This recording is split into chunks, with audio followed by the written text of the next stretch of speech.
یہ ہے لبرلزم کی کہانی. یہ اس کے عروج، توسیع اور زوال کی کہانی ہے. بڑے آغاز میں ہی اس نے بتا دیا کہ اس نظریے کو لوگوں پہ بزور طاقت مسلط کیا جائے گا. چرچ کی اتھارٹی کو ایک سنجیدہ چیلنج ملا. کلونیلزم یعنی کہ لبرلزم کے رائز میں ایک بہت ہی تاریک چیپٹر کہ ہم تو پسماندہ دنیا کو ترقی اور آزادی دینے آئے ہیں. دیکھو کچھ نہ کچھ ہمارے پاس تو ہے ہی، لیکن حقیقت یہ ہے کہ اصل میں وہ آزادیاں دینے نہیں بلکہ وسائل چھیننے آئے تھے. جب یورپی طاقتوں نے آزاد منڈی کے تصور کو سلطنت کی طاقت سے ملا دیا تو نتیجے بہت ہی ڈیفرنٹ سامنے آئے. 1953 ایران میں انہوں نے حکومت بدلی، گوئٹمالا میں 1954 میں، یا چلی میں 1973 میں، یا انڈونیشیا میں 1965 میں، جہاں پہ چکارا میتھڈ کے ذریعے ملینز کے حساب سے لوگوں کو مار دیا گیا.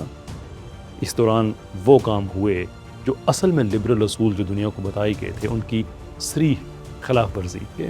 تو ایک طرف امریکہ لبرل آرڈر کو لیڈ کر رہا تھا اور دوسری طرف سوویت یونین کمیونزم کو لیڈ کر رہا تھا، اور تاریخ کی سب سے بڑی نظریاتی جنگ یہاں سے شروع ہوتی ہے، یعنی کہ liberal capitalism versus Marxist communism. Populism, anti globalism, institutional distrust, یہ ساری کی ساری اصطلاحات معاشرے میں عام ہونا شروع ہو گئیں کیونکہ واقعی لوگ آہستہ آہستہ ٹرسٹ کرنا چھوڑ گئے تھے.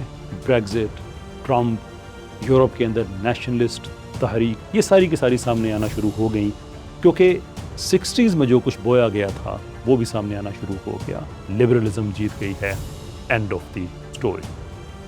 لیکن حقیقت یہ ہے کہ یہ فتح ایک نئی غلطی کا آغاز تھی، یہ دعویٰ ایک نئی غلطی کا آغاز تھا. IMF نے بڑے پیمانے پہ لوگوں کو قرضے دینے شروع کر دی. ہر قرضے کے ساتھ اسٹرکچرل ایڈجسٹمنٹ پالیسی بھی آتی تھی، یعنی کہ اپنی معیشت کو ہمارے طریقے سے چلاؤ، اپنی صنعتیں کھولو لیکن ہمارے لیے کھولو، اپنی مارکیٹس اوپن کرو تو ہمارے لیے کرو. عالمی سطح پر اسلحہ برآمد کرنے میں جن ممالک کا حصہ تھا ان میں 45% امریکہ کا. ایک طرف دنیا کو امن کا پیغام بھی دینا ہے اور دوسری طرف دنیا کو اسلحہ بھی فروخت کرنا ہے. لبرلزم خود اتنی کامیابیوں، اتنے زوم، اتنے تکبر کے بعد اب کیوں دنیا میں ختم ہوتا جا رہا ہے؟ جو لبرلزم کو ابھی بھی ایک کمپلیٹ وے آف لائف سمجھتے ہیں ان کے لیے ایک ویک اپ کال ہے کہ یہ اپنے ہی روحانی گھر میں یتیم ہو چکا ہے، بے گھر ہو چکا ہے. اگر اصول یہ ہے کہ جمہوریتیں آپس میں نہیں لڑتی تو پھر آپ جمہوریتوں کے خلاف کیوں لڑ رہے تھے؟